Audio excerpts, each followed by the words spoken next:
की वीडियो में मैं आपको शल के बारे में सिखाऊंगा। शल SHALL शल के शल को किस तरह इंग्लिश ग्रामर में सही इस्तेमाल की जा सकती है।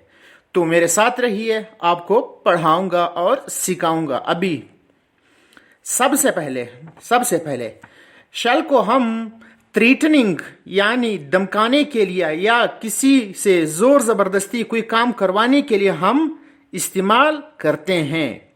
शल को हम थ्रेटनिंग यानी धमकाने या किसी से जोर जबरदस्ती कोई काम करवाने के लिए या खबरदार करने के लिए हम इस्तेमाल करते हैं।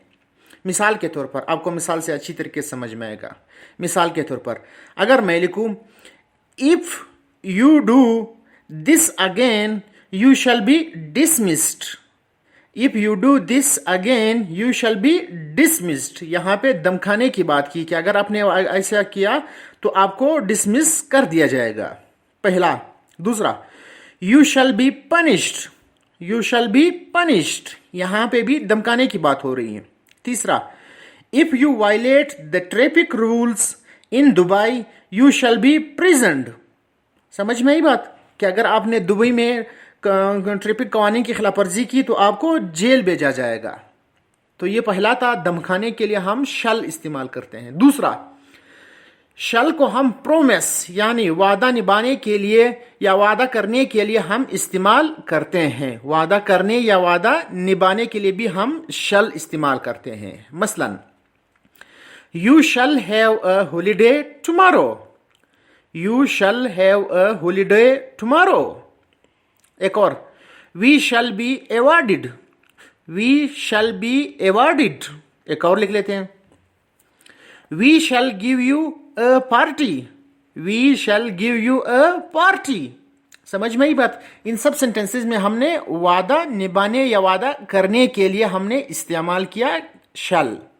तीसरा, शैल को हम कमांड के लिए, कमांड यानी फरमान के लिए, कोई फरमानबरदारी के लिए भी हम शल इस्तेमाल करते हैं। मसलन, अगर मैं लिखूं you shall sit outside the office, you shall sit outside the office, ये कमांड या किसी को, दूसरे को मैंने बताया कि आपको ऑफिस के बाहर ही बैठना चाहिए। दूसरा, we shall go there twice, we shall go there twice, हमें वहां 2 दफा जाना पड़ेगा, 2 दफा जाना चाहिए। समझ में आई बात। यहां पे भी एक कमांड की बात की। एक और सेंटेंस लिख देते हैं, यू शैल पे द ड्यूज बाय टुमारो। कल तक आपको अपने जो ड्यूज है, जो आपके बकायजात है, जो आपके पैसे रहते हैं, वो आपको जमा करना पड़ेगा। समझ में आई बात। सब सेंटेंसेस में हमने किसकी बात की? कमांड की बात की, कमांड। चौथा हमारे पास है, शल को हम कंपल्जन यानी मजबूरी के लिए भी इस्तेमाल करते हैं। कंपल्जन, मजबूरी के लिए, किसी से कोई काम करना हो या करवाना हो, मजबूर होकर, उस सेंस में हम क्या इस्तेमाल करेंगे? शल इस्तेमाल करेंगे।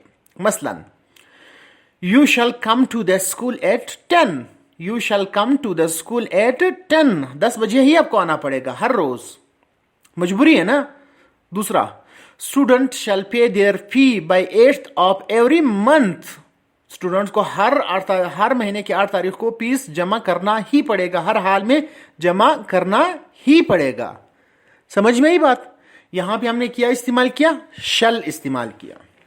एक और लिख लेते हैं, 5वां, शल को हम इंस्ट्रक्शन या ऑर्डर यानी हिदायत के लिए, खास तौर पर कोई बॉस या ऑफिसर वगैरह जो आपको दे दे, उस सेंस में भी हम क्या इस्तेमाल करेंगे? शल इस्तेमाल करेंगे। शल को हम इंस्ट्रक्शंस या ऑर्डर्स के लिए यानी हिदायत के लिए भी हम शल इस्तेमाल करते हैं। मसलन, अगर मैं लिखूं what shell I do for your children sir, what shell I do for your children sir. समझ में ही बात। आपने अपने वो जो बंदा है वो अपने बॉस से या अपने टीचर से या अपने ऑफिसर से ऑर्डर ले रहा है, इंस्ट्रक्शन ले रहा है कि आपके बच्चों के लिए मैं क्या करूं। समझ में ही बात। तो ये थी शल के इस्तेमाल।